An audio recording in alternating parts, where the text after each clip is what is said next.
The submission that I got for tonight's True Scary Story is exactly why you do not play with Ouija boards. It is so incredibly terrifying, and it is also extremely sad. It has to do with the worst type of self-harm, so please be prepared for that, or please scroll. Now, tonight's submitter is named Stacy, and she did say that I could tag her in the description, so I will be doing so, and that is her real name. So the year is 2012, and Stacy was 17, her sister Angel was 14, and her sister Angel's friend was 15. Stacy, her sister, and her friend decided that they wanted to play a Ouija board, so her mother went out and got them a Ouija board. This would be their biggest mistake. Now, at first when they were playing, nothing was happening. It went from docile to getting super scary super fast. They touched the planchette and then it started moving rapidly. It went from letter to letter, and then they thought somebody else was doing it. They thought each other was doing it, but then the lights turned off. Now, during this time, because of all the commotion, her sister's friend and her did not realize what was going on, but Stacy saw that the board was spelling out, "You are all mine." Now, her sister and her friend, being younger, screamed when the lights went out. It really scared them, and they all ran upstairs. Now, before going upstairs, they did say goodbye, but this would not be the end of it.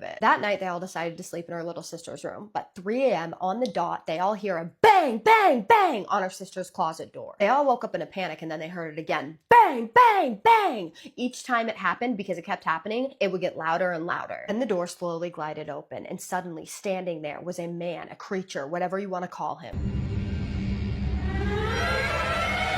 But this thing was not human. He had completely black skin that looked like tar. He had bright yellow eyes and horns that went out to the side and curved, and he was as tall as the ceiling. Next thing you know, this thing started to crawl up the walls while they were in the room. The bed is in the left side of the room and in the back left corner. The thing was doing this on the front right corner, and when it came down the wall, it was right by her bed. Then it said incredibly loudly in the most demonic voice they had ever heard, "I told you you were all mine." Her sister was so scared, she started hyperventilating so hard, and her sister's friend was just standing there, not moving. She wouldn't move. Her sister's friend was just staring at it, just standing there, staring at it. And finally, Stacy realizes, I need to turn on the light in order for this thing to go away. She ran to the light, but as she's running to the light, she can hear it running behind her. But she finally gets to the light and she turns it on. And as soon as she flips the light on, this thing is gone. It screamed so loud, her mom came running into the room and was like, "What the hell is going on here?" They replied and told her what was going on. Her mom did tell them, like, this is not real, but she thinks that her mom does think that it's real, and she thinks that she sees and hears this stuff, but she's too scared to admit it. They eventually go to sleep, and they fall asleep with the light on because they're so scared. The next morning they wake up. They had put the Ouija board away, but when they woke up, the box was open and the Ouija board was on the floor and the planchette was moving by itself. After this, they go outside and they decide that they're going to burn it because previously her aunt had played with a Ouija board and she had something terrible happen to her, or something scary happen to her, and she ended up burning the Ouija board, and so they burnt it because her aunt burnt the Ouija board. Even though they had burnt the Ouija board, it still wasn't enough. Now, her sister's friend started acting really weird. She started saying things about herself, like she was talking down on herself, and she had never done this before. She was saying things like she was ugly, she didn't like her hair, just things she had never said before, ever. And then she looked at them dead in the face and said, "I don't want to be here anymore." Now, Stacy and her sister immediately knew what this was, but they didn't know what to do. And after a while, their friend started acting normal and okay. She was laughing and acting like her normal self again, and they were like talking and joking around, and they begged her to stay. They said, "Just stay one more day." But she did go home that night, and unfortunately the next morning they got a phone call that their sister's friend was not alive. She had herself in the closet, and they realized that this is where the creature had come out of, was a closet. So they thought, to this day, they still think that this creature actually took their friend's life. The day of their friend's funeral comes, and they see that same man standing by her sister's friend's casket, and they try to stay quiet about it. They don't want to make a scene at the funeral, but they run out of there. They eventually end up calling her aunt, and her aunt has to do a huge cleanse for them. Her aunt cleansed the house, and everything was fine after this, but still to this day, they still cannot shake the feeling that whatever this was, they think that it took their friend's life. They obviously wish that they had never played it, and the moral of the story here is never play with a Ouija board, she said, because it can end up taking lives, literally. I've been getting a lot of stories lately about people's lives being taken when playing with these types of things, and I want to know what you guys think about this. What do you think happened here? Do you think that her life was taken by this entity? Do you think it was literally taken by this entity, or do you think that the entity drove her to do what she did? I do want to say to Stacy and your sister, I'm so incredibly sorry that this happened to you. I cannot imagine the pain that you must have felt. This is a tragic story. I don't know if she was suffering from depression prior to this and this kind of just tipped her over the edge, or what happened here, but regardless of whatever happened, I am truly sorry, and I hope that you guys have healed in the best way that one can from something this devastating. My heart also completely goes out to her family because that is absolutely horrible. But we both want to know your thoughts and comments and opinions on this story and what you guys think happened. I know that Ouija boards are dangerous, and I genuinely do not think that people should be playing with them. That is just my thought on it. I know that some people say that they can be played with properly, but I think that if that is the case, you need to know what you are doing. You need to be an expert or around an expert that has been doing it for years and years. And still, I do not know enough about it in order to say whether that is okay or not. If you are struggling with something like this, if you are struggling with self-harm or you are thinking about doing something like this, I am going to leave a hotline in the description of somewhere that you can call or text if you are having these feelings. Please, please use it if you are having these feelings. You deserve to be here. Your life is worth it. I promise you things get better. I promise you they do. But with that being said, I am now going to do my favorite part, which is the shout outs. My first shout out is going to Ramen de Morgan 5. I hope I'm pronouncing that correctly. You said that I was your favorite storyteller. That means the entire world to me. You have no idea what that means to me. Thank you so, so much. I appreciate you supporting my channel and commenting, and even telling me that made my whole day. So thank you so much. I appreciate you and I love you. My next shout out is going to Dr. Doolittle. You left one of the sweetest comments underneath my post, and I truly appreciate you saying those things. Thank you so much, because when I see those comments, it truly makes my day, and it just makes this worth doing. Like, you guys make this worth doing, and you are a part of that. So thank you so much for being a part of that. Thank you for supporting me. Thank you for commenting and pushing out my videos. I appreciate you more than you could possibly understand, and I love you. And with that being said, my name is Kaisa, and I tell true scary stories on here every single night that you guys submit to me. So if you're into that, hit that follow button. I just need you to do 3 things for me. And what are those? I need you to keep sending me your scary stories. Please, please be safe. And what's the third one? Say it with me. Have a spooky night. Love you guys so much. See you in the next one. Spooky kisses and haunted hugs. Scary story time from when I was in college.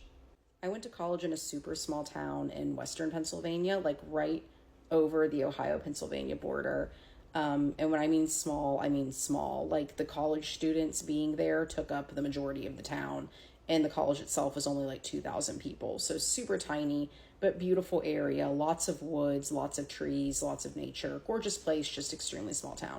One night, me and some other girls were in someone's room and just like swapping scary stories. And a girl said that she had a story that her sorority big told her. She said that another girl in her sorority, an older girl, had moved into the town after graduating, just like stayed put, got married and had a kid, and she asked this girl's big to babysit for her one night at their house. So the girl gets to the house. It's like all the other houses in this town. There's so many super old houses, like from the Civil War. I mean, very, very old homes there, and this is one of those older homes. So, I mean, easily, I think she said like well over like 120-year-old house. The house was old, like cute, but kind of creepy, and was surrounded on, like, I think she said 3 sides by like a lot of woods, and then the backyard backed up to the woods as well. She got there, the parents had already put the baby to bed. I think the baby was like 1 or 2 years old. And they're like, okay, like, call us if you need anything, you know, watch TV, eat, drink, whatever you want. See you in a bit. So she's hanging out watching TV, and she said that as she's watching the TV, she sees a shadow go past the 2 windows. She's like, okay, I mean, that's kind of creepy, but, you know, we're by the woods. Could have been an owl, could be anything. Shadow, car driving by. A little bit later, she sees the shadow, but go in the opposite direction by the windows. She's like a little creeped out, like kind of pauses the show, like listens to hear if she hears anything outside, wondering, like, you know, is she imagining this or not? And ultimately was like, don't be a baby, just keeps watching the show. And then she sees the shadow pass by the window a 3rd time. And at that point she was like, no, I'm calling somebody. Like I said, this is a super small town, so the police have nothing else to do. They turned up immediately. 2 police officers, they came in, they were talking to her in the living room, and she said, I think there's someone like prowling around the yard here. I don't know if it's like a peeping Tom looking in the windows, but like, I'm here by myself with this baby, and there's somebody outside. So the police are like, you know, we looked around outside, we don't like see any footprints, like we don't see any signs of like someone trying to enter in. There's no weird cars parked on the road. You know, did you see there's a baby here? She says, yeah, the baby's upstairs. And the one cop's like, okay, well, let me go just like check around upstairs, like go check on the baby. So at this point, the girl's like feeling kind of stupid because she's like, there's nothing outside. Like, is this house haunted? Like, what the hell's going on? Then as she's standing there talking to the one cop and the other cop is upstairs, they suddenly hear like a commotion, like yelling, banging, shouting, you know, stuff crashing around upstairs. The other police officer starts yelling for help. He runs up there too. And it turns out there was a man hiding in the baby's nursery. A man. So the shadows that she was seeing passing by the window weren't from outside the window. The man had been walking back and forth behind the sofa while she was watching TV. That story gave me chills back when I first heard it originally, and it still freaks me out now. I'll always say that things that are humans scare me a lot more than things that are paranormal. So yeah, I'm gonna go watch The Office now. Have a good night. What up, though? Y'all want to hear about when I returned back to an old haunted place that I used to live in when I was 4 years old? Okay. So my mom told me a real long time ago about, how we used to live on the east side of Detroit on Cadillac in these duplexes, right? And so we're living in this duplex, and she said that I was about 4 years old. She said my father had just left for work, and when he left for work, she said, I was playing in the front, and she said she heard keys jingling. And so when she heard keys jingling, she's like, oh, he finally got somebody to rent out next door. That's what's up. So she gets up and she kind of like peeks over and looks over, and she sees two older women walking into next door with groceries, right? So obviously she's like, okay, somebody moving in. And so then she says she turns around and the woman knocked on the door, and she said that when she opened the door, she was like, yes, ma'am. She said the woman told her, you have you a nice night, baby. Now, okay, I thought it was weird because somebody knocked on your door to tell you to have a nice night. And so my mom was just like, yes, ma'am, you too. So she says that the two older women went ahead and went back into the place next door. Remember, it's a duplex. And so she said that she saw the landlord, a few days later, and she said, hey, I noticed that you got somebody to move in next door. And he was just like, no, nobody's renting that out yet. I haven't rented this out yet. And so my mom was just like, oh, okay. So then fast forward, she said that she sees the women again. This time she saw them leaving the duplex. And she said that when they left the duplex, once they walked down the stairs, they completely disappeared right in front of her eyes. So fast forward, me and my friend, when we were 23 years old, we wanted to buy properties so that we can fix it up and then rent it out to people, right? And so that's what we ended up trying to do. We looked on Zillow and other little apps and stuff. And so we ended up looking on Zillow and we saw this property that was for sale. It was pretty messed up, but it was for sale on Cadillac, right? So we decided that we were going to meet with the person that listed it. We get there to the place and we're sitting in the car. And so I was just like, I said, I just want to peek through what's left of the window. Like, we ain't got to go inside, but I kind of want to peek through there and see, what's going on the inside.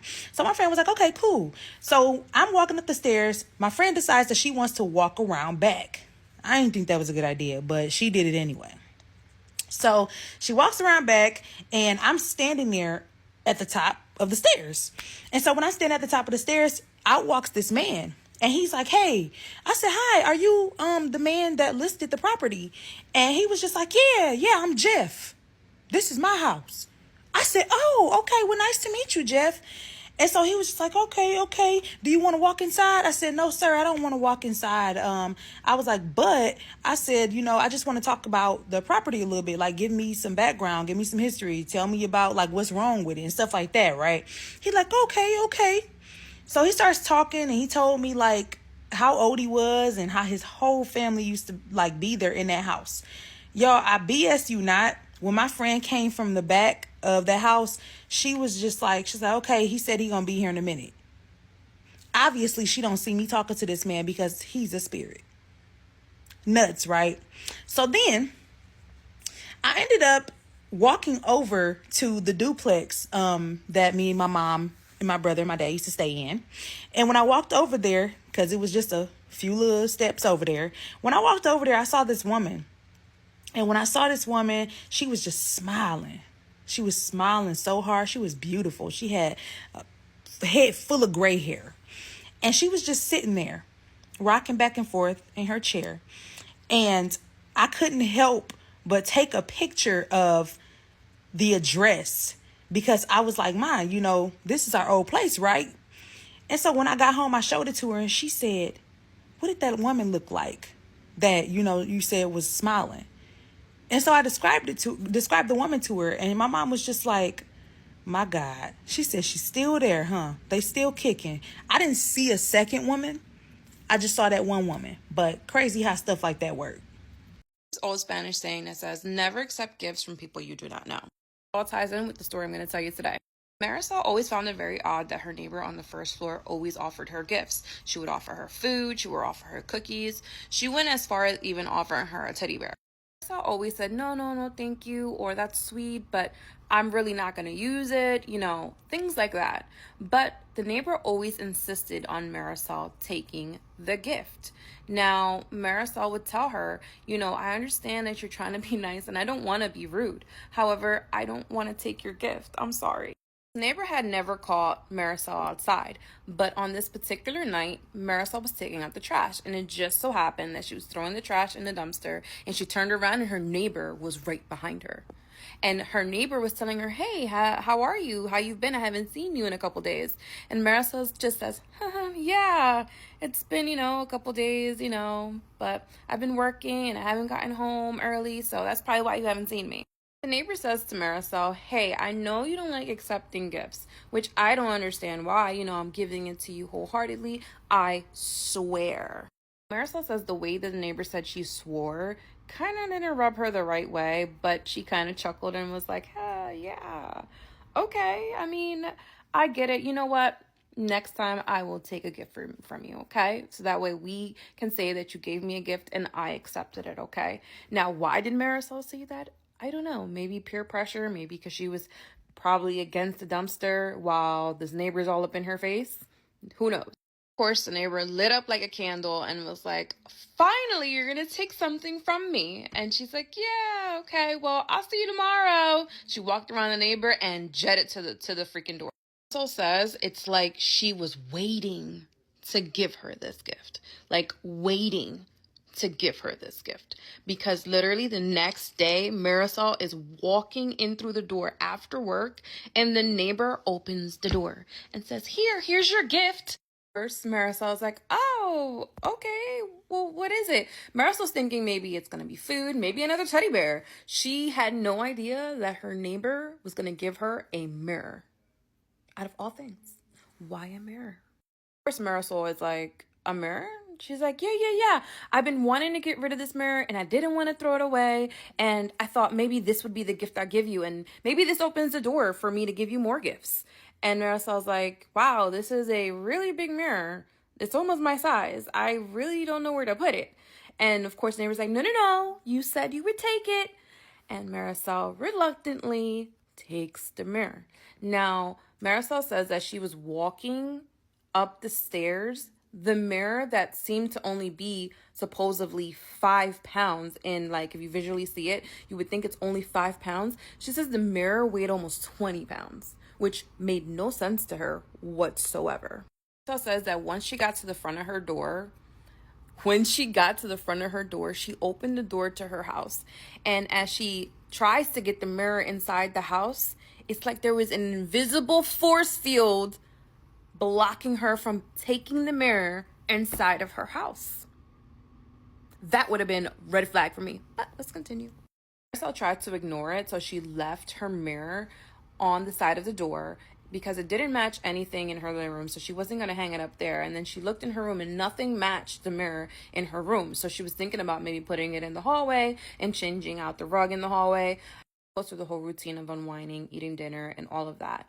And finally, when she's almost off to bed, she decides to call her mom. And she tells her mom, hey, mom, sorry I didn't call you. I was just unwinding. It's been a long day. And I wanted to talk to you about something, but I want to talk to you about something. So last night, my neighbor kind of cornered me outside in a dumpster about how not seeing me and how I always refuse her gifts. So I kind of felt compelled to tell her I would take her next gift. And do you believe that the next day, which is today, she gives me a gift and it's a mirror?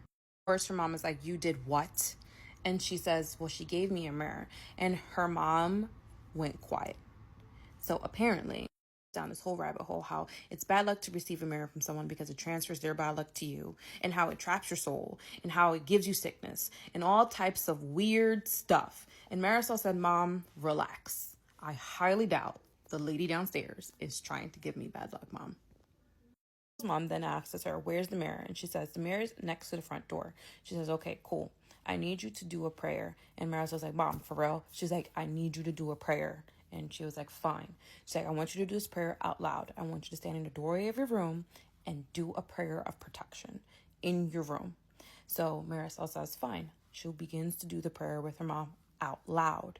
So her voice was echoing through the house. Then her mom says, now I want you to take salt and put it on your door. And Marisol goes, what? Do what? She's like, put salt in front of your door in your room. Marisol says, Mom, for real? Salt? What is salt gonna do? She's like, put salt on your door. And she said, fine, I'll put salt on my door. Marisol's mom says, I'm going to pray for you in additional to the prayer we just did tonight before I go to bed. And of course, Marisol says to her, Mom, come on. Really? You're going to pray for me over a mirror? She's like, yes, I'm going to pray for you over a mirror. I don't know how many times I have to tell you not to take gifts from strangers. And of course, Marisol hung up the phone with her mom and turned in for the night. Marisol says the next morning, she said that when she woke up, she kind of forgot about the salt for a second. And it wasn't until she walked almost crossing her doorway into the hallway that she noticed that the salt was moved. Like if someone was trying to get in to her room, and it trailed right back to the mirror. She freaked out. Marisol says, thank God that she only has a first floor in her apartment, because if this was a 2-floor place, she would have never realized the trail would have went back to the mirror. But she said that she had put a lot of salt down because that's what her mother told her to do. And the salt went right back into the mirror, like towards the mirror. In front of the mirror is where the salt stopped. Marisol said that she tossed that mirror into the trash can so fast that morning, she went outside in her PJs. She wasn't playing. Can you believe Marisol tells me that the neighbor never spoke to her again? What do you guys think that was? And what do you think the neighbor was trying to do? Like, was it bad luck? What was she trying to do? Like, I don't understand what was happening, but thank God for Marisol's mom. That's all I gotta say.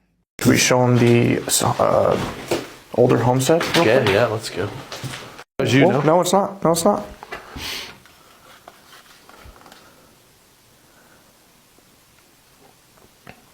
Was that you?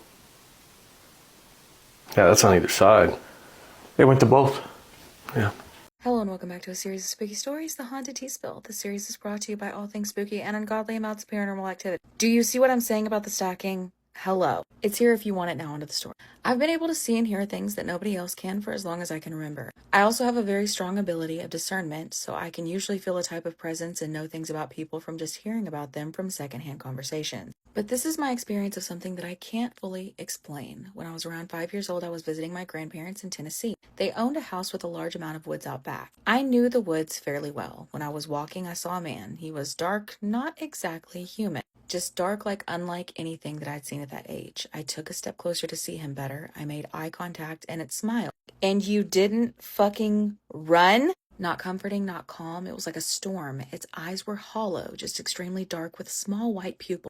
Hightail it the fuck out of there. As it came closer, I could smell blood heavy like a cloth had been soaked in blood for hours.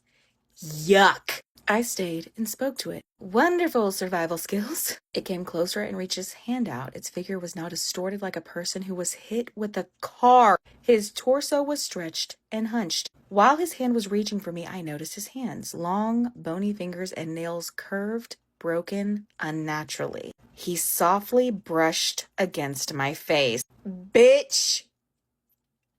Get the fuck away from me. Shitting, crying, throwing up. And for the first time it spoke, its words sounded muffled and raspy. It said, "You are mine," in a voice that was almost a gurgling whisper. Fuck no, bitch. Fuck no. I don't fully understand what it meant by that. I don't understand why you didn't run. But recently we moved to South Carolina and I have seen him again and again in my room and in my dreams. I haven't said anything to him, but he knows. I can tell he knows that I can still see him. His smile is worse than before, and it's grown into a madness, like he's waiting for something. He stalks closer as I see him appearing more often, and I can hear it scratching at the floors and walls. He wants something or someone. He wants you, my friend. You. You are his, is what he said, when you didn't run away from him in the fucking woods. The thing is waiting and watching like he's getting ready for something. I hear the scratching one night and it said malice. If you have any answers or make a video about this, please tag me at liz.e.l. At liz.e.l, you're fucked. Royally. Call somebody. Anybody. Priest. Etsy witch. A crackhead down the street. I don't know, but call somebody immediately. Because I'm scared. I'm scared. That's scary as fuck. If anybody has any advice in the comments, put it there. Rate it on a scale of 1 to 10. 1 being the least scary, creepy, spooky, 10 being the most. It's a 10. It's fucking 10. It's a 10. If you have a story of your own that you want to submit, you can do so on the link to in my profile. I wish that y'all would watch all the way through these damn videos so you could hear that. I get so many comments. Where do I send a story? I tell ya, just be patient. Patience is a fucking virtue, man. Anyway, see you at the next episode. Stay spooky, friends. Jesus loves me, yes I know. Built in 1887, this home was haunted by the original homeowners, Judson Hood and his wife Mary Pogue. I lived here for 3 years and just released my 10-part series explaining the history of the home and how it eventually burnt down. Mary.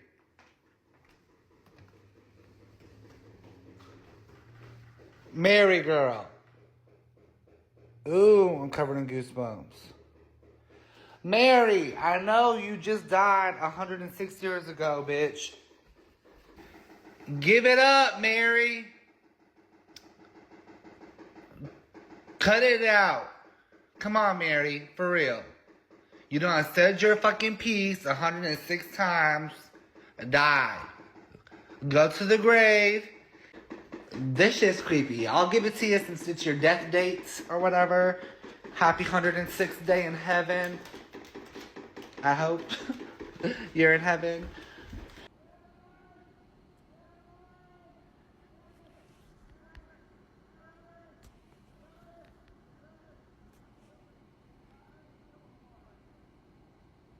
I called 911. Jesus loves me, yes I know, for the Bible.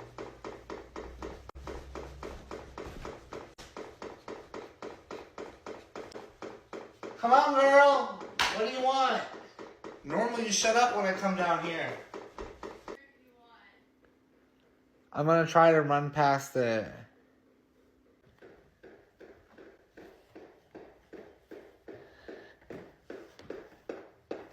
Hey, Mary.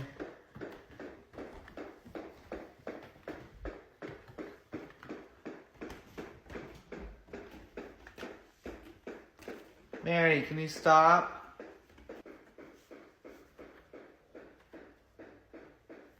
Mary. Stop. Creepy ass painting. I am not cut out for this shit, y'all. My motherfucking rosary.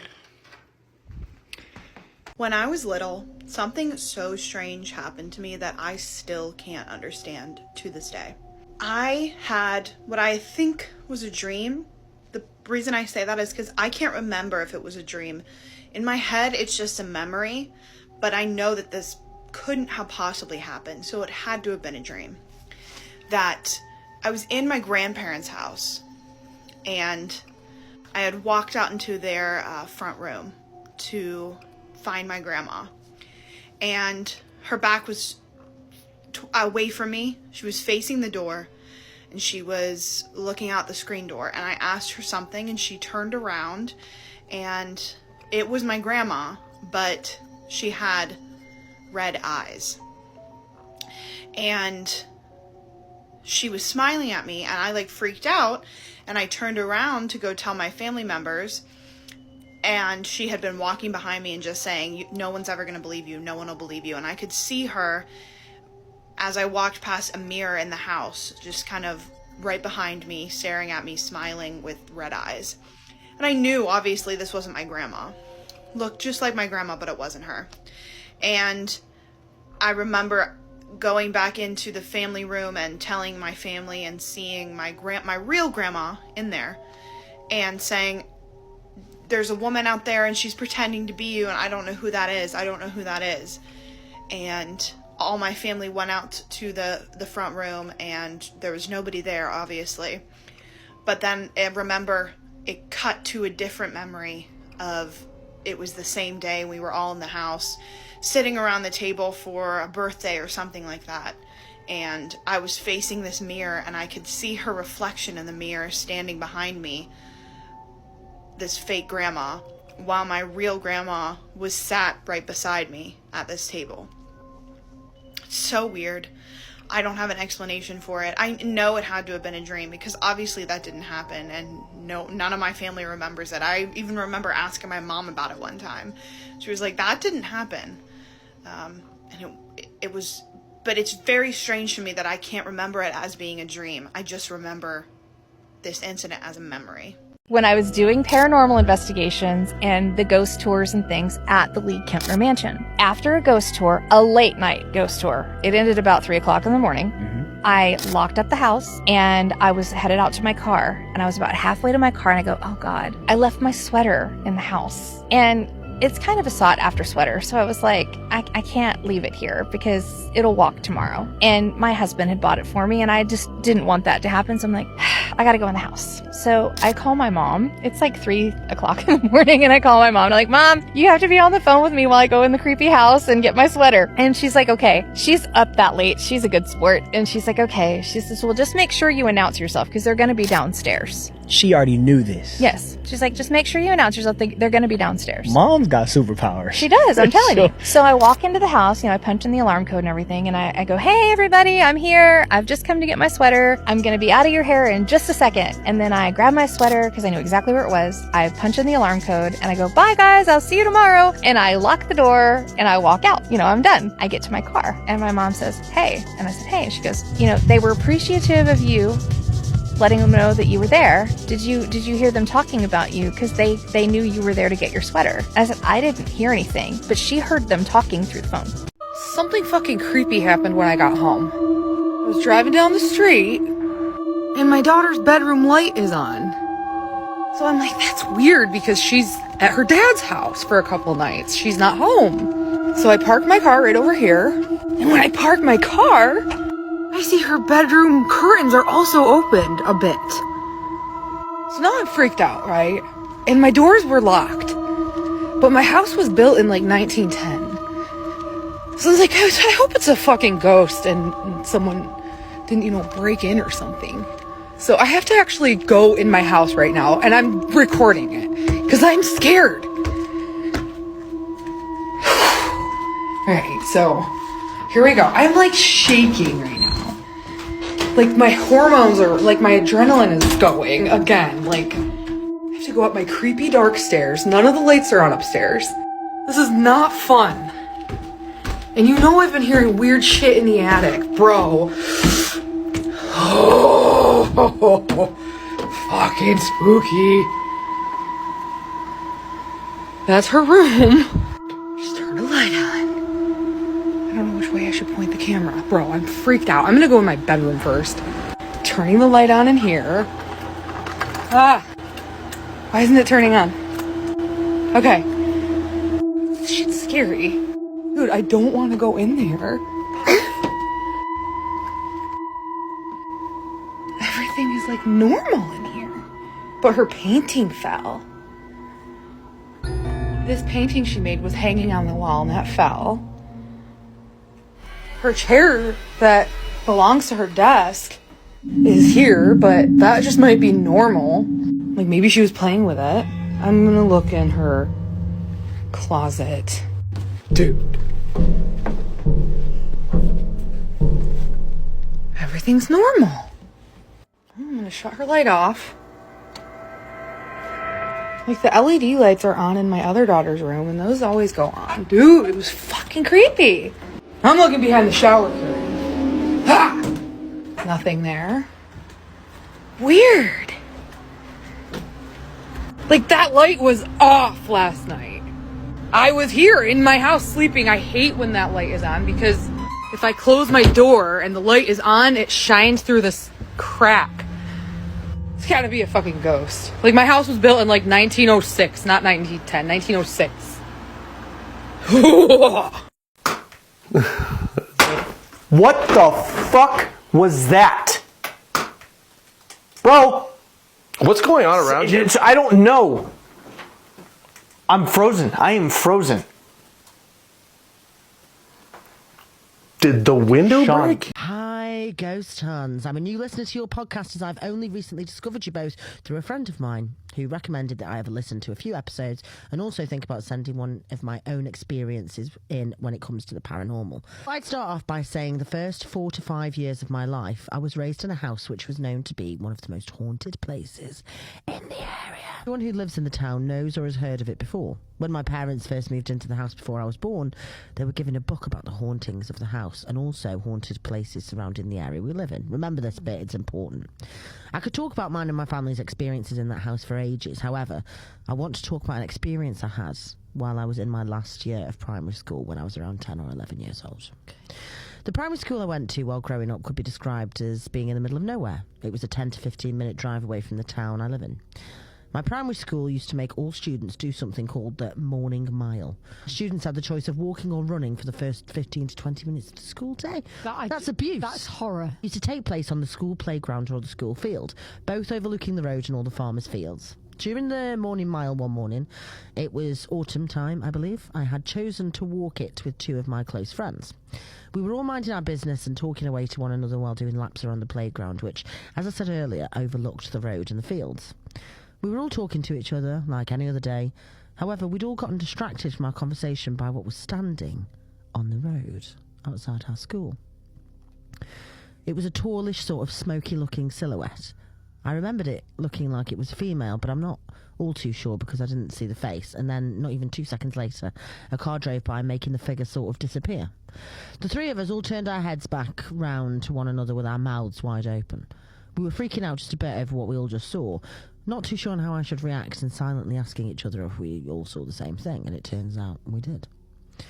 We went and told a few other people in our year group at the time, as we were frightened and wanted to tell people about what we saw, but we just got laughed at and made fun of as no one believed a thing we were saying. However, we knew it was true, as we all saw the same figure standing outside on the road, on the other side of the school fence.